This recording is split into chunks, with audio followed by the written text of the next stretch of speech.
hanyuma rero reka tujye muri Guinea Conakry. Urugendo rwa Perezida Paul Kagame muri Guinea Conakry mu gutangiza umushinga w'ubucuruzi bwa iron. Hariya aya mabuye hari ikintu ejo numvise ngo bacukura aranakomeye cyane. Ubundi uyu mushinga wo gucukura amabuye y'agaciro witwa Simandou Iron Ore Project. Naguhaye urugero rumeze nka Rusumo Hydro Power Project. Ugomba kongera urugomero rw'amashanyarazi cyangwa barimo barabihuza, niyo mpamvu harimo kugenda byibura ngo urugero. Ariko nabazaga jewe Kagame ari mu rugendo rw'akazi muri Guinea.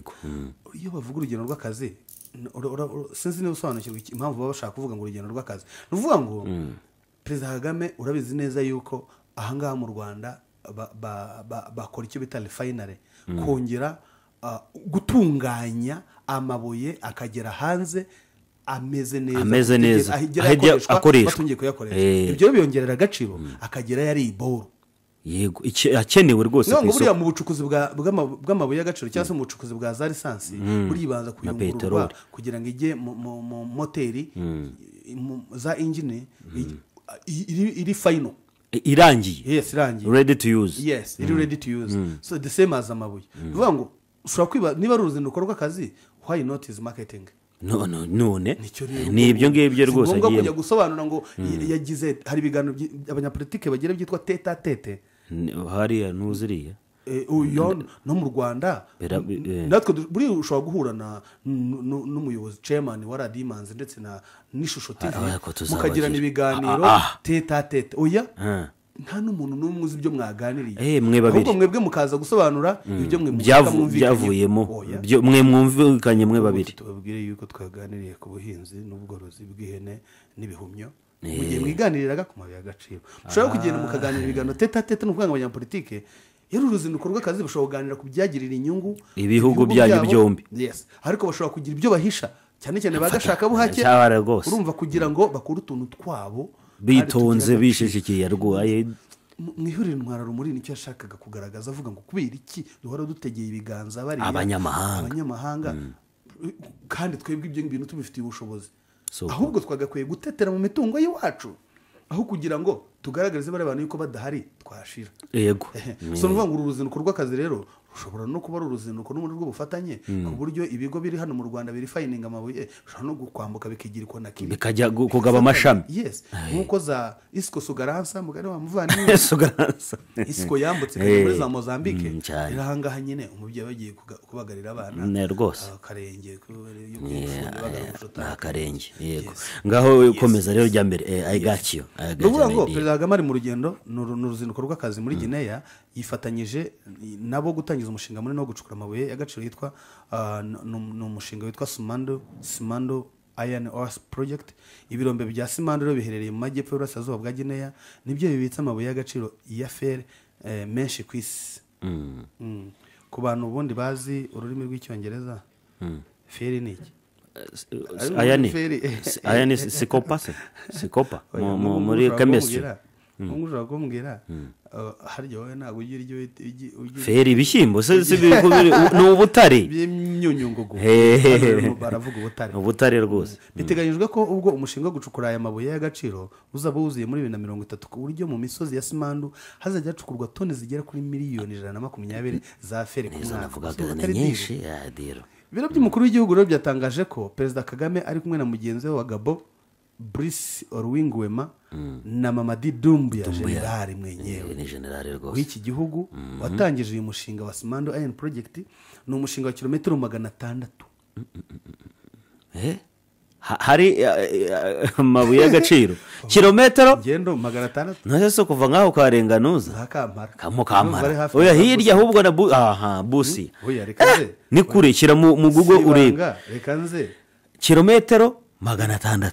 Oya warenganuza oya rekanze za Kirundi yo hirya urenga mu Bende yo kure ubaye ujya ariko bigereye nko kugera mu Dar es Salaam si minsi 3.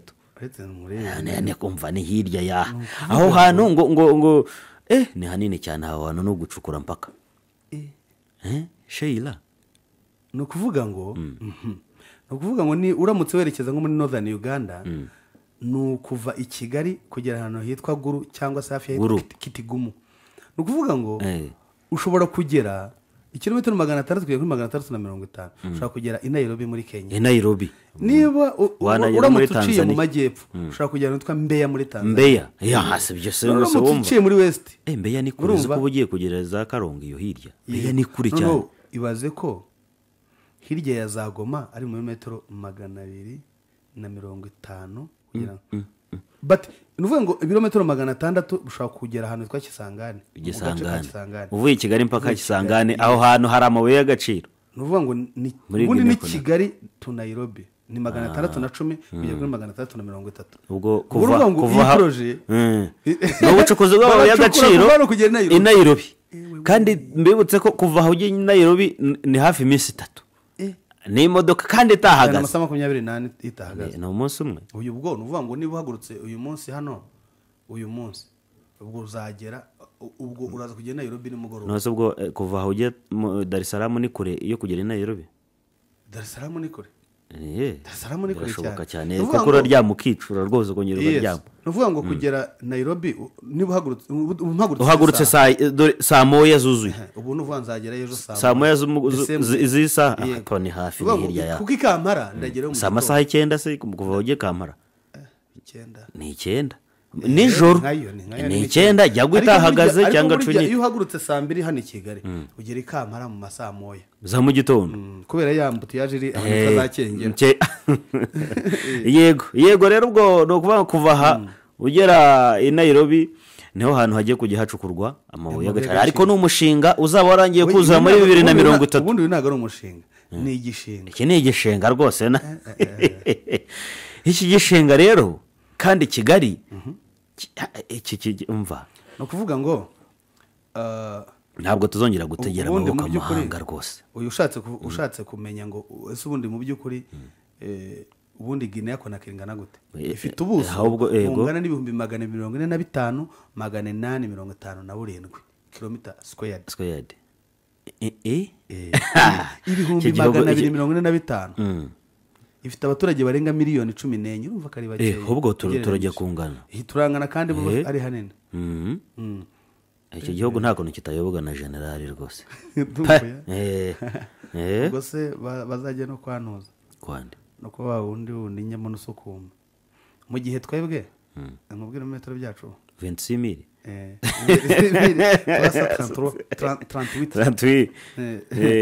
kilometero kare 26000 kabisa. Ubwo rero bivuze ngo ni ibihumbi 200 twebwe ni 26 nebya nawe twebwe rega burya ngo turegera no ku mutima none turi mu mutima wa Afurika hagati na hagati ntabwo biba byoroshye ni wowe muri iyi nama yategurwa n'umuryango witwa Smart Africa Alliance. Urumva uyu munsi tariki 11 nous sommes le 12 biteganyijwe kuri uyu munsi rero ugushyingo Perezida Kagame na Doumbouya bagomba gutangiza ku mugaragaro inama nyafurika ya TAS ni Transform Africa Summit yabereye inaha mu Rwanda igeze kubaho. Igomba kuganirwa muri iterambere rya Afurika uburyo iterambere rya Afurika ryakwihutishwa. Muri iyi nama itegurwa n'umuryango wa Smart Africa Alliance Perezida Kagame n'abandi bazayitabira bazaganira ku ikoreshwa ry'ubwenge buhangano AI artificial intelligence yego bishya bizana impinduka muri Afurika no ku isi muri rusange. Ubonye nago yari umushinga ni igishinga iki gishinga rwose kirasobanutse pe ni Kigali ahanga ni handi umunyankora avuga ngo owayi bisera bituse bisera bigenze reka tunyarukire Madame Jeannette Kagame yashimiye Kepra University yazanye impinduka no mu mikino volleyball yabo na basket ariko ngo yateje imbere n'abakobwa we ubanza ari nayo mpamvu First Lady yagiye. None se ubundi hari umuhungu uzivuga muri Kepra mba mwambuye Akira hari niyo y'abakobwa hari Akira shaka ari yiga mu bakobwa gusa Kepra ndebera neza Kepra ni y'abakobwa gusa se ndebe ko nta bahungu nge numvamo yabarimo nawe dore ngaba bahungu barimo yego abanyeshuri 293 bahawe umeze nka Dickson rero nimeze nka Cisco ndamubona nimeze nka Alphonse Twahirwa urimo kureba hirya ndamubonye abahungu biga aho bati hayiga abakobwa gusa ni Akira Akira rwose madamu jeannette kagame rero yashimye uburyo ishuri rya kepler college rifasha urubyiruko mu rwanda n'abandi banyafurika kubona ubumenyi bujyanye n'igihe tugezemo ndetse budaheza uwo ari we wese urumva ko n'abahungu bahari ibyo rero yagarutseho mu muhango wo gutanga impamyabumenyi ku bagera kuri 293 barangije amasomo mu ishuri rya kepler college wabaye kuri wa gatatu tariki 12 Ugushyingo muri Kigali convention rwose mu ijambo rya madamu Jeannette Kagame rero yatangiye ashimira umuyobozi w'icyubahiro wa Kepler College ni madamu Monica Gingos umugore wahoze ari perezida wa Namibia Hange Gingos witabye Imana muri 2024 ati buri gihe twishimira kongera kukwakira mu gihugu cyacu mu buryo ubwo ari bwo bwose utuma wongera kugaruka yakomeje avuga ko umunsi nk'uyu utagenewe gusa kwishimira basoje amasomo ahubwo ari n'umwanya wo kuzirikana intumbero y'u Rwanda mu kugira uburezi buhamye kandi bufite ireme yagaragaje ko igihugu cyageze kuri byinshi mu myaka ishize mu guteza imbere uburezi kuri buri mwana wese hatitawe ko hakomoka cyangwa imiterere ye ubwo n'abahungu n'abakobwa madamu Jeannette Kagame rero yashimiye Kepler College uburyo yubatse uburyo bwihariye bwo kwigisha bujyanye n'igihe ndetse ikabitegura abanyeshuri bafite ubumenyi n'imyumvire ijyanye n'ibikenewe ku isoko ry'umurimo haba mu gihugu ndetse no hanze yacyo ibyo twakira muri Kepler College ni ibintu by'agaciro cyane ni kaminuza ifite intego mu byo itegura gahunda z'amasomo yayo ikanigisha kandi igashishikariza abanyeshuri kugira ubumenyi n'imyitwarire bibafasha guhaza ibyo isi ikeneye haba mu mirimo mu muryango hano mu gihugu cyangwa mu mahanga uyu munsi cyangwa mu bihe bizaza yavuze kandi ko ari byo kwishimira kuba abize muri Kepler babasha kubona akazi mu gihe gito nyuma yo kurangiza amasomo yabo ati kuko baba bakeneye ku isoko ry'umurimo definitely uyu munsi cyangwa hazaza nuvuga ngo basohoka bakenewe bisobanura yuko buriya nka banki cyangwa se ibindi bigo bishya bigiye gutangira mu Rwanda urabizi ko byabagaho na kera sinzi niba bikibaho nka banki igiye gutangira ikajya muri kaminuza ikandika abanyeshuri ba mbere yego babaye ba mbere bagahita babaha akazi ikajya nko muri CFB ikandika abantu CBE cyangwa ikajya muri UR ikandika igahera ku ba mbere ikagera ikabaha amahugurwa ndibuka nka Equity yarabikoze n'andi mabanki ndetse n'ibindi bigo by the way yego tunashimire hari n'indi hoteli hano hakurya yaho zitwa Meridia ariko ntabwo yaratangiye rwose nibyo ariko ngo yatanze akazi abantu benshi bayita Movenpick okay yatanze akazi rwose umuyobozi wa Kepler College rero Professor Bailey Damitier Yeshita nawe yashimangiye ko intego nyamukuru za Kepler College ari ugutanga ubumenyi ku rubyiruko rwa Afurika hagamijwe gusubiza ibibazo byugarije sosiyete ati Kepler College yahawe ubuzima gatozi muri 2022 dufite icyerekezo cyo kongerera ubushobozi abato kugira ngo babashe kubona ubumenyi bukenewe ku isoko ry'umurimo binyuze mu kwiga bashyira mu bikorwa ibyo biga abanyeshuri bacu biga bakora mu banyeshuri 193 babyumvise yego biga banakora learning by doing abanyeshuri 193 babimamye ubumenyi 51 n'ibice 2% ni abahungu mu gihe 48 n'ibice 8% ari abakobwa bose hamwe harimo abaturuka mu Rwanda Uburundi Repubulika Iharanira Demokarasi ya Kongo Repubulika ya Kongo iyo demokarasi zayiharanira antiri hwene Kenya Eritrea ndetse na Gabonese iyi nuvuga ngo abantu rero biga bakora ni ibyo kwishimirwa rero nibaze nikose hano hakurya muri MTN se niho ugeze Nyarutarama ndabaza hano hakurya amaturanyi bacu b'Kongo ngo bazikora mu nda bitandukanye FDLR kandi baranywanye biragoye ngaho tubwire twarida akamwanyi buriya mwanyi ni ikawa mu kiganiro ikawa agasate kamunda karya kandi burya umwe abanyweye amaraso yundi n'abanywanyi mbese ni nk'uko kwawe na Dickson mwari akamwanyi murabadatana mama waye sasa kakadati obo kuriya umutwe w'inyeshyamba ugizwe n'abasize bakoze jenoside mu Rwanda ni FDLR kuri ubu ubarizwa mu mashyamba y'Iburasirazuba bwa Kongo ukomeje kwinangira no kwanga kuva ku izima ku gushyira hasi intwaro ni ubutumwa rero aba basize bakoze jenoside mu Rwanda bashyize hanze nyuma y'uko leta ya Repubulika Iharanira Demokarasi ya Kongo RDC itangije ubukangurambaga bwo gusaba inyeshyamba za FDLR bya nyiroreshwa gushyira hasi intwaro no kwishyikiriza mu mahoro kugira ngo boherezwe mu Rwanda.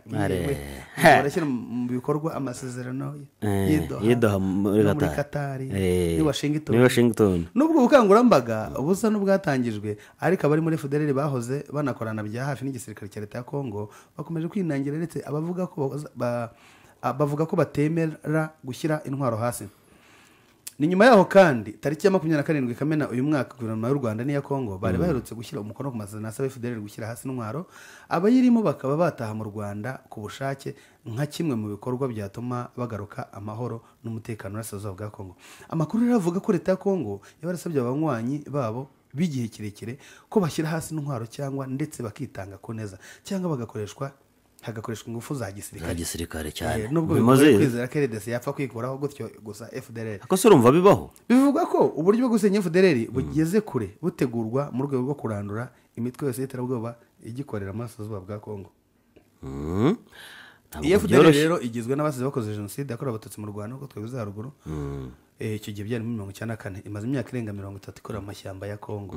Kuva rero hatangiye imirwano ikaza hagati ya FARDC n'umutwe wa M23 hajujweho kugaragara ubufatanye hagati ya FDLR n'igisirikare cya Kongo nubwo Kinshasa ikomeza kubihakana mu ruhame. Hanyuma abakurikira ibya hafi by'umutekano mu karere zaka imikoranire hagati y'izi nyeshyamba za FDLR na FARDC hari migari ari nayo mpamvu ikomeye y'ubwumvikane buke hagati y'u Rwanda na Kongo. Bisobanura yuko Kongo iramutse yishituye FDLR iramutse yishituye FDLR byaba bivuze bya bindi mu kiganiro bavuga ngo kiwede byaba birangiye. Perezida Kagame rero kuri ya nkuru twavugaga ya muri kira gihugu cya Guinea Conakry Minisitiri w'umutekano mu gihugu hano imbere mu gihugu Dr. muganga bana docteur y'imana batanga docteur je dis quoi Dr. Vincent Biruta yakiriwe n'umukuru w'igihugu cya Angola Perezida Joao Lourenço uramwibuka cyane. Ndamwibuka rwose. Ndetse anamugezaho ubutumwa bwa Perezida w'u Rwanda Paul Kagame ukuvuga ngo umwari hirya ndari hino.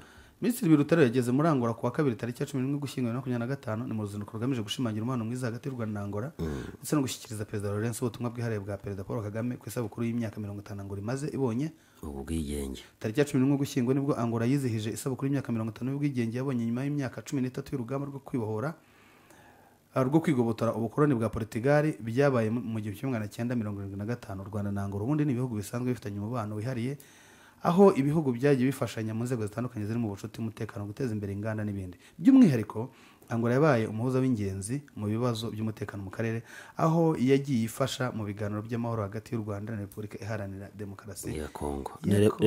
Repubulika ya Kongo. Ariko Perezida Kagame hari message yatanze ku bijyanye na AI.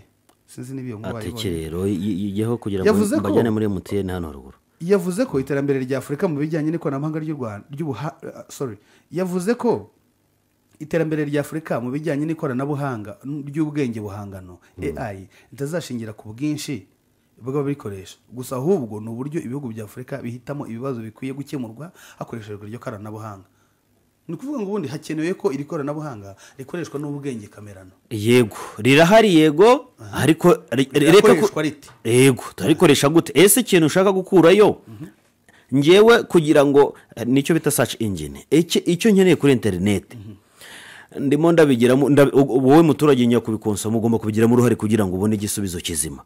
Wahoze ubona kuri wajya kuri AI wajya kuri chat GPT ntanukane ngo umuntu yabona guta amafaranga babikubwira bikore none humva icyo bagusubiza baragusubiza ati baraguha ati uva mu maboko uva mu bunebwe gukore bakubwira ngo hari uburyo bwinshi mukiriye mwiza hari uburyo bwinshi bwo kubona amafaranga hari ukuyiba hari ukuyakorera urumva hari ukuyiba hari ukuyakorera hari no kuyahabwa nuko yayikora ugahitamo icyo ushaka none ukabwira uti nashakaga uburyo bwo kuyakorera icyo gihe bubaye umunyabwenge umuntu ukoresha search engine neza nacicenga amazimagara reba nayo mbyanditsemo ndakubona amafaranga ngo bishobora gukorwa mu nzira nyinshi bitewe n'imbaraga ubumenyi cyangwa ubushobozi ufite tereka nguhe inzira eshanu nyamukuru zagufasha kugera ku mafaranga. Icya mbere akazi, noneho mu ndimi z'amahanga ni employment. Shaka akazi we, akazi gahereke kamayile.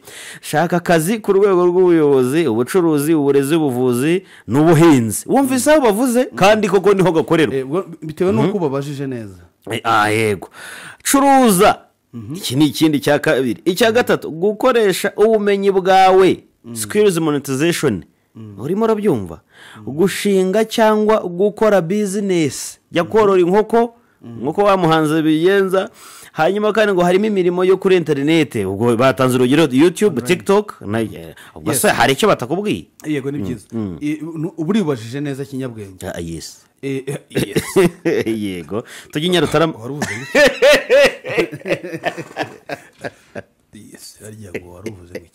Nani mvuze nterura ibi Perezida Paul Kagame w'u Rwanda.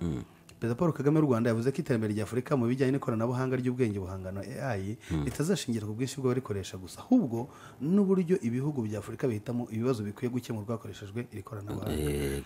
Ibi rero bivugiye kuri uyu wa gatatu, yavuze kuri uyu wa gatatu ubwo yifatanyaga na mugenzi wa Guinea Conakry Mamadou Doumbouya mu gutangiza ku mugaragaro inama ya karindwi ya Transform Africa Summit 2025 iri kubera Conakry kuva ku wa 12 kujya ku wa 14 Ugushyingo 2024. Iyo nama ifite insanganyamatsiko igira iti ubwenge buhangano ni inkingi yo guhanga udushya muri Afurika tugera ku isi yose. Perezida Kagame rero yavuze ko Afurika izabyaza umusaruro ikoranabuhanga rya AI bizashingira ku buryo rikoreshwa mu gukemura ibibazo by'ingenzi. Ati ku mugabane wa Afurika umusaruro ntuzaturuka gusa ku buryo twihutishije gukoresha ikoranabuhanga rya AI, ahubwo uzaterwa n'ibibazo duhitamo gukemura hakoreshejwe ikoranabuhanga.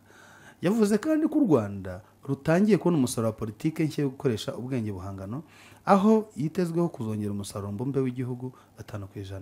Ati ku Rwanda rwonyine AI iteganyijwe kuzagira uruhare rwa 5% mu musaruro mbumbe w'igihugu GDP, yazanye udushya n'ubumenyi mu nzego zirimo ubuzima, uburezi n'ubuhinzi n'izindi. Uribuka ko dufite n'ikigo cy'amashuri cyitwa Rwanda Coding Academy. Buri ya bira ibintu bya coding, hari n'igihe uzashanga rwose bakoresha ama AI cyane. Ukazasanga mu karere ka Nyagatare, Ruhango, Muhanga n'ahandi ugasanga barimo baruhira bakoresheje AI robots. Hanyuma bitewe nuko ibijyanye no kuhira hari ukuntu ngo bazashyiramo ubwenge ku buryo ubutaka buvuga buti connecting wa mugani ni connecting umenya ngo amazi yabuze. Yashimangiye ko siyansi n'ikoranabuhanga atari ibintu bigamije gusimbura abantu, ahubwo ari imbaraga zifasha mu guhanga udushya no kongera imikorere kugufasha pana kugusimbura. Siyansi n'ikoranabuhanga yego pana kugusimbura. Siyansi n'ikoranabuhanga ni moteri y'ubuhinzi n'imikorere myiza, si ibikoresho byo gusimbura abantu.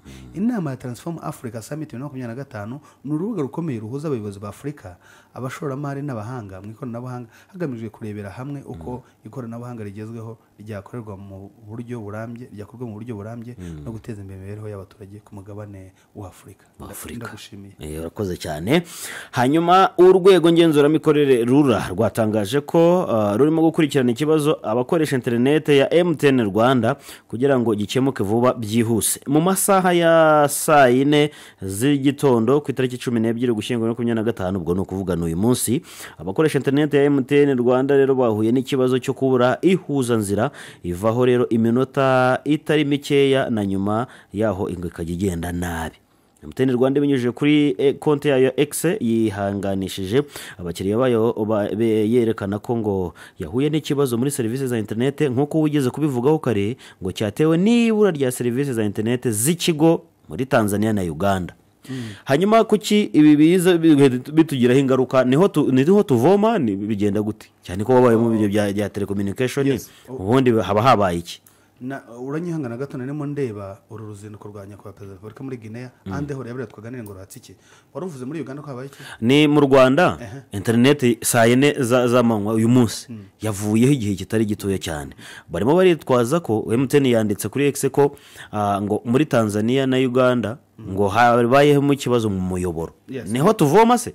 Oya, kuvuga ngo iyi internet bicomekeye hehe aho? Ubundi tugira line ebyiri, hariva muri Israel niva mu Bwongereza aho merukira. Izo zose rero ntago ziza gusa kuri satellite, ziza muri fiber. by'ibiguza amatiyo one hari ukuba ubwato bwayigonga hari no cyangwa kuba bugasaza. wayihinga yes uretse yuko iyo ugiye kuyigeraho hari ishasho ubanza kugeraho ku buryo ukubise isuka bitoroha kuyigeraho ariko buryo birashoboka yuko n'ibikorwa by'ubwubatsi bishobora kwangiza imiyoboro ya interineti icyiza ni uko utigeze uyibura like nk'ubu ngubu ntabwo wabuze interineti n'ibyo urimo gusoma urabivana kuri interineti none uvuga ngo urimo urakoresha ya bakapu nakubwiraga yego u Rwanda rw'investinze interineti mu buryo rero interineti kuba yahitanwa n'ubwato mu nyanja ni ibintu bisanzwe akosa nta bwirinzi bubaho I mean nta ngamba z'ubwirinzi zo kurinda izo huzanzira nyine muri abo banyamahanga ntabwo byashoboka yuko interineti yajya munsi y'inyanja igomba guca mu mazi ikindi protection yayo buri ubwato buranaremera ushobora no gukora impanuka ariya makontineri bwikoreye ashobora no kwika akaba yayitsikamira birashoboka ariko mu by'ukuri n'abapilots burya abajura bo mu bashobora no kujya kuyikata intention avuga ati murampanga yo kugira ngo mbe nimutayampanda yikata wenda urugero n'urugero ariko mu by'ukuri icyiza kiba gihari nuko ibitabuze completely ariko ubwo ngubwo nuvuga ngo abagizweho ingaruka akenshi buriya ufite gisegura anaga ijosi nuko bazi neza yuko mu buzima busanzwe badasanzwe babura internet ikindi nuko sosiyete zitanga internet hano mu Rwanda ntabwo ari imwe niba ubwo ngubwo MTN ariyo yabuze akaba ari iyayo yihariye ifite buriya nuvuga ngo MTN ikibona ko ikibazo cyabaye itaninga kuri KTLN Korea Telecom Rwanda Networks haniye tukunze kuba tuza ahubwo kenshi yego niho barahura cyangwa nawe no service provider oya niyo bita wholesale nuvuga ngo MTN za Rwanda Teri zikiriho za Telecom zigihari zari zifite imiyoboro yazo za Telecom zigihari Liquid Telecom ze ni ntago ari yabo oya ntago ari Telecom hari ikigo mu Rwanda cyari cyacuruzaga amatelefone yitwaga Telecom ndayizi igihari na za Rwanda Teri zari zifite imiyoboro yazo iyo miyoboro rero akenshi unuvuga ngo ntabwo KTN yaje ngihite iyivanaho oya navuga ngo uyaraje ahubwo igufasha ku boostinga yindi wari ufite kuyongerera imbaraga so navuga ngo ubwo rero nawe ari wholesale ahubwo MTN nayo ikaba iri muzo bita MNOs mobile network operators no kuvuga ngo nayo ijya kuvoma kuri wholesale mu gihe yikeneye nkuko waba ufite restaurant ukajya kugura ubuto ahandi cyangwa ukajya kugura ifiriti mu gihe yawe yashize so nuvuga ngo Korea Telecom Rwanda Networks ya providing 4G na 5G nuvuga ngo buri technology ya internet n'abanyakoreya bafatanya n'u Rwanda nyine nuvuga ngo bari providing bakagira n'ibyo bita ISPs internet service providers aribo banga batubona uvanyeho Airtel Tigo na MTN bari muri MNOs mobile network operators haza na ISPs Mango Telecom Canal Box oya Canal nayemo burya se gira umwe wayo ari nawe iri ifite mu kirere yego ikoresha system y'ukoresha fiber gusa ni Mango yonyine mu kirere Mango oya hari na za TNSP ahubwo nayo TNSP ni ISPs zo ni nyinshi burya hahoze nitwaga ISPA kera ISPA ariko yagiye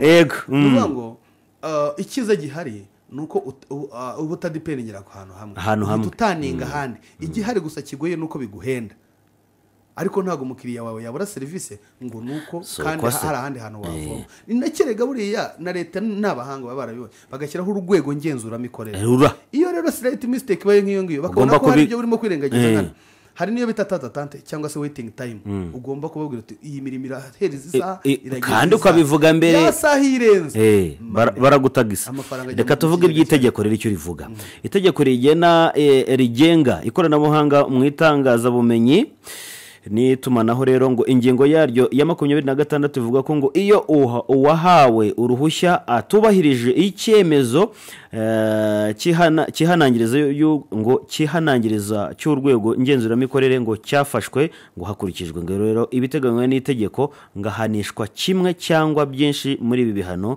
birimo gutanga ihazabu mbonereho n'abantu bakunze hari abantu bavuga ngo ni izahabu nyaboneka ntago ari izahabu ni ihazabu yo mu rwego rw'ubutegetsi iri hagati y'ibihumbi 500 y'amafaranga y'u Rwanda ibihumbi 500 y'amafaranga y'u Rwanda na miliyoni 15 z'amafaranga y'u Rwanda kuri buri munsi wose atubahirijwe ibyo asabwa uhereye igihe yamenyekanishijwe icyo cyemezo. Ubwo ni ukuvuga ngo wenda ubu byagarutse, ariko iyo harenga uyu munsi iyi interineti itagarutse, ndakubwiza ukuri aya mafaranga bajyaga kuyishyura. Yes, definitely. Ni ukuvuga ngo ishobora kutagaruka, ni tekinoloji, kutagaruka ari ukugashaka uburyo abakiriya babona batava ku murongo interineti. Reka mubwire, yego urambabarira ni agaciro wayisoje nkuru yarangiye, ubwo itegeko burya riraza ripfundikira. Umuhayiha rwose, uzi ko wa mushinga nkujyane mu burezi, wa mushinga wa Simando ahantu uzakorerwa nyine ni mu mashyamba, ni mu misozi miremire. ariko se wowe biriya birometero wumva ko haba ari mu mujyi? Mu mashyamba. Noneho wumve abashakashatsi bavumbuye ko hari amabuye ya iron ore kandi afite umwimerere wa iron ku kigero cya 65. Ayane ni koparego ubwo muntu. Ni ukuvuga ngo ayane ubundi ni ikorwamo amaferabeto. Za ferabeto reka da ijya kuri izi nsinga se z'amashanyarazi nazo ni ayane burya. Yego. Kuba ni ibyuma nyine. Kuba ari umwimerere kuri icyo kigero bivuze ko mu kuyatunganya ibitakara aba ari bike. Kandi ko iyo ayo mabuye ari guhindurwamo ibyuma adasohora umwuka mwinshi wangiza ikirere. Ibyo bintu biraryoshye cyane. Asatira kuba mbese ari ntabwo ibitakara ari byinshi bisigazwa. Uvuga ngo kurigira ryiza ntabwo ukoresha ubushobozi bwinshi ku kirere cyangirika, gukoresha amamoteri n'iki. Kuba umwimerere kuri icyo kigero bivuze ko mu kuyatunganya ibitakara aba ari bike, kandi ko iyo ayo mabuye ari guhindurwamo ibyuma adasohora umwuka mwinshi wangiza ikirere. Bivugwa ko aho hantu hashobora gucukurwamo nibura toni miliyoni 120 za iron ore mu gihe kingana buri mwaka. Toni imirimo yabikorwa ku kigero cyo hejuru. Buretse toni zingahe? 120 ku mwaka. Miliyoni 120. Miliyoni 120. Noneho umva tekinoloji irimo. Imirimo yo gutangiza uyu mushinga yamurikiye ku cyambu cyitwa Forekaria. Ushaka kwibaza ngo kubera iki yamurikiye ku cyambu? Ndimo ndabyibaza nyine. Hari ibigo bikomeye mu bucukuzi bw'amabuye y'agaciro nka Rio Tinto, kimwe mu bigo bikomeye ku isi mu bucukuzi bw'amabuye y'agaciro, gifite n'ibikorwa mu Rwanda. Noneho hari kandi iyo bita Baowu, ni sosiyete yo muri leta y'Ubushinwa ikora ubucukuzi bw'amabuye y'agaciro ya iron ore, n'ikindi kigo gicukura amabuye y'agaciro cyitwa Shinako cyo mu Bushinwa. Aho ngaho kugira ngo ayo mabuye rero azajye akurwa muri iyo misozi, hubatswe umuhanda wa gari ya moshi w'ibirometero 600 n'icyambo gishya kizajya gihagurukiraho ubwato bunini buyajyanye. Igerageza rya mbere ry'uyu mushinga ryarakozwe kuko ubwato bwa mbere bwahagurutse. Ni umushinga ufite agaciro ka miliyoni zirenga miliyoni 20 z'amadolari y'Amerika. Miliyari ahubwo miliyoni byabaye bikeya. Ni amafaranga menshi cyane yashyize mu Manyarwanda. None u Rwanda rushobora kubyungukiramo iki? U Rwanda na Guinea basinye amasezerano 12 y'imikoranire. Ni umuhango wabereye muri Kigali Convention Center muri 2024. Aya masezerano icyo gihe yasinywe na Minisitiri w'Ububanyi n'Amahanga w'u Rwanda Olivier Nduhungirehe na mugenzi Dr Morisanda Kuyate. Yaraje akurikira andi yari yasinywe imbere y'abakuru b'ibihugu ari mu bijyanye n'ubufatanye mu by'umutungo kamere mu mwaka wari wabanje. Inkuru irakomeye. Yego, komeza. Minisitiri Nduhungirehe muri 2024 yavuze ko u Rwanda rushobora kungukira ku bunararibonye bwa Guinea mu bijyanye n'ubucukuzi bw'amabuye y'agaciro, nayo ikaba yarugungukira mu bijyanye no guhanga udushya. Refinery ubwo. Mu Rwanda hari inganda 3 zitunganya ubutare, nahoze mbikubwira. Urushya ni urwa iron, ubwo ni A1 Iron and Steel Rwanda Limited, ruhereye i Musanze, rugomba kuzajya rutunganya toni 150 mu mwaka z'ibyuma. Izindi ni Steel se ntuyize hano ruherereye Rwamagana. Uribuka ko dufite none rw'Abashinwa rwitwa Imana Steel nayo irahari hano mu Bugesera. Yego, kugira ibiro hepfo hacu rwose. Mu Rwanda hasanzwe hari ubutare bukorwamo ibi byuma mu bice bya Rulindo, Nyamagabe na Burera. Intego nuko ubu butare bucukurwa mu Rwanda bugatunganywa mu nganda bitandukanye, nuko mu gihe cya mbere kugira ngo hakorwe ibyuma hifashishwaga n'ubundi umushongi w'ibyuma bishaje. Umwe mu basesenguzi rero baganira n'ikinyamakuru Igihe yavuze ko kubona Perezida Kagame ari umwe muri babiri batumiwe muri uyu mushinga, ibyo ari byo byose harimo ikintu cy'ubufatanye gishobora kuzavamo. Ukuntu abagenda ntabwo ari ukugenda gusa, haba harimo ikintu kizabyarira inyungu u Rwanda. Twabivuze. Yego. Undi ati nk'igihugu gitangiye gutera imbere mu bucukuzi ni amahirwe. Amahirwe. Ibiciro bya ferabeto ku isoko bikomeje kuzamuka. ubu rero bizagabanyuka rwose. Mu minsi ishize ku isoko ry'ibyuma byo kubaka mu Rwanda hari ikibazo cy'ubuke bwabyo ku kigero cyo hejuru cyane, byari bike. Ibiciro bito byabayeho kuva uyu mwaka watangira kubera izo nganda eshatu. Dufatiye urugero kuri ferabeto zifite umubyimba wa milimetero 10 yari amafaranga 9,800. Abacuruzi basobanura ko byageze muri Nyakanga icyo giciro cyarazamutse kugeza ku 11,500 y'amafaranga y'u Rwanda. Gusa guhera muri Nzeri ibyo byuma byaguraga 10,16. Ahanini byatewe nuko mu mpeshyi aribwo abantu benshi baba bari mu mishinga y'ubwubatsi, ibyuma bikenewe biruta ubushobozi bw'inganda. Sobanura ngo perezida rero yagiye he muri deal.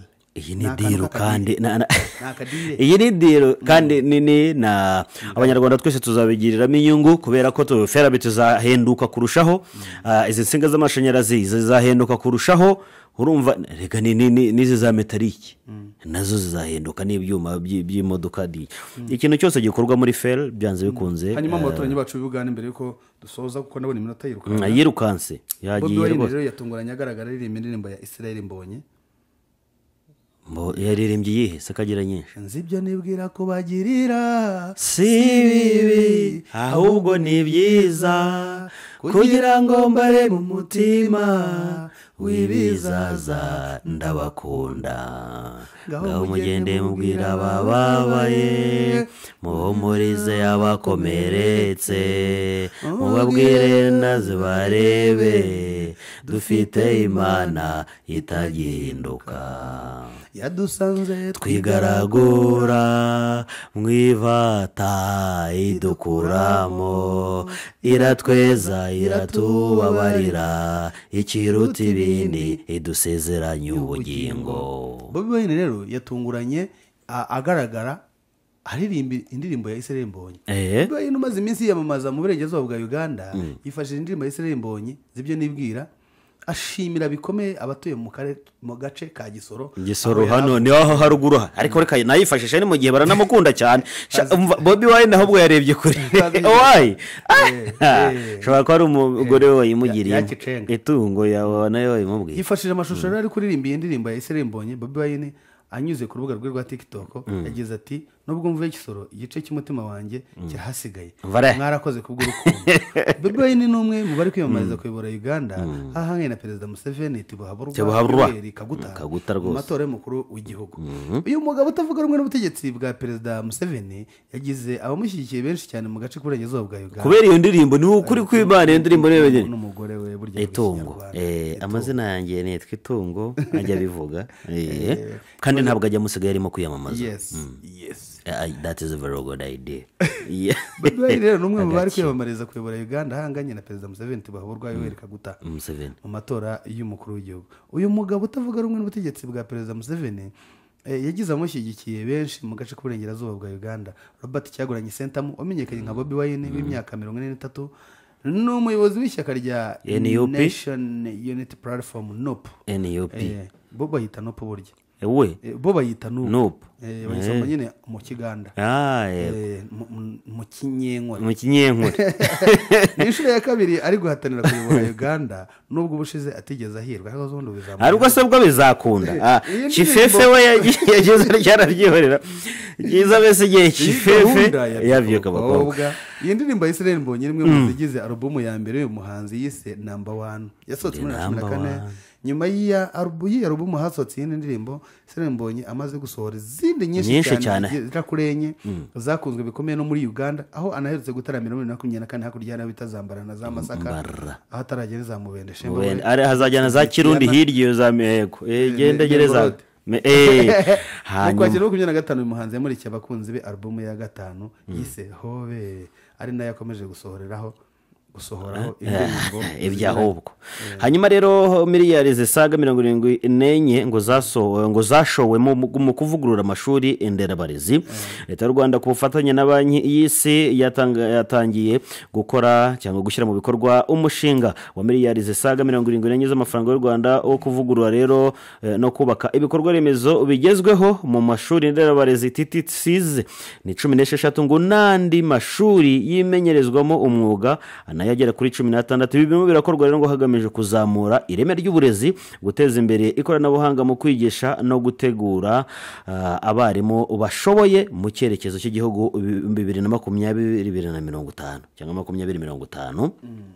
ngo ni inkuru ziba zigezweho none ahangaha nuko ikindi wamenye nuko uruganda rukora ibikoresho by'ikoranabuhanga Apple rwemeje ko ngo rwahagaritse application ebyiri zikunzwe cyane cyane hariya mu gihugu cy'Ubushinwa ngo zihuza abaryamana n'abahuje ibitsina ngo aribo rero Blood na Frinka, ngo nyuma yuko rero ngo nyuma y'itegeko ryatanzwe n'urwego rushinzwe kugenzura ikoranabuhanga n'imbuga nkoranyambaga mu Bushinwa, barabibonye basanga barimo barore ku rubyiruko bahita bazifunga ubwo kabaye. Ikindi wamenya nuko imibare polisi y'u Rwanda yashyize hanze igaragaza ko ngo ibyaha by'ubujura byagabanyutseho nibura ku kigero cya 50% mu gihe ngo ibindi byaha nko gukubita no gukomeretsa n'ubucuruzi bw'ibiyobyabwenge byagabanyutseho ku kigero cya 40%. Polisi y'u Rwanda irashimira abaturage bakomeje kugaragaza ubufatanye n'inzego z'umutekano mu gukumira no kurwanya ibyaha by'umwihariko ibyaha by'ubujura. Twanabigarutseho na mubyeyi hano, ariko rero ngo biturutse ku bufatanye hirya no hino mu gihugu ngo cyane cyane mu mujyi wa Kigali no hino mu nkengero zawo ngo hagenda hagaragara kugabanyuka kw'imibare y'ibyaha by'ubujura bikorwa ugereranyije nuko byari byifashe mu ntangiriro z'uyu mwaka tugiye gusoza. Umuvugizi wa polisi y'u Rwanda ACP Boniface Rutikanga arashimira umusanzu w'abaturage bafatanya na polisi y'igihugu n'izindi nzego z'umutekano mu kwicungira umutekano, ari nabyo bituma rero ibyaha bigabanyuka n'umubare munini rero w'ababishyizwemo ugafatwa. Hano bafashwe maze babwire bose baze barebe kwawe ayiwe kuko ariho nza gukiriza zatanga ingabo nyinshi zipfe ku bwawe. Burya rero ngo urumuri ruzimye umwijima uhasiga ibirindiro kimwe n'icyifurizo cyende kubaho aho biri biba bicungana umva naragundanye karahaca umva twakundanye bitavugwa reka tunangane ni mu gihe umva kabanguka y'amabanga yose reka tunangane ni mu gihe rega mwana wa mama karahanyuze. Mwe mushaka kwamamaza ibikorwa byanyu muradusanga hano iruhande rwa Kiliziya Sainte Famille, ubundi tubamamarize dukora ibintu byinshi bitandukanye cyane cyane Ishusho Creative Agency, aho dutegura ibirori byanyu, amashusho, amafoto ndetse tukanabaha ababafasha imirimo yanyu y'ibirori. Yego 2-3 badusezera ariko n'ubundi zageze twakwigendera. 078978 078978 twabanye n'ubundi tuzakomeza tubane no ku munsi w'ejo tuzaba duhari. Nuko turataramutse ariko nidutaramuka Kinyonyomba reka tubasezere mureke barimo baramagara ariko uramugabo arimo aratureba ikijisho dore ngo iyo kagira abana. Hello Karame. Bye ni Manuel Rurindo. Manuel witeka kumwenyurire.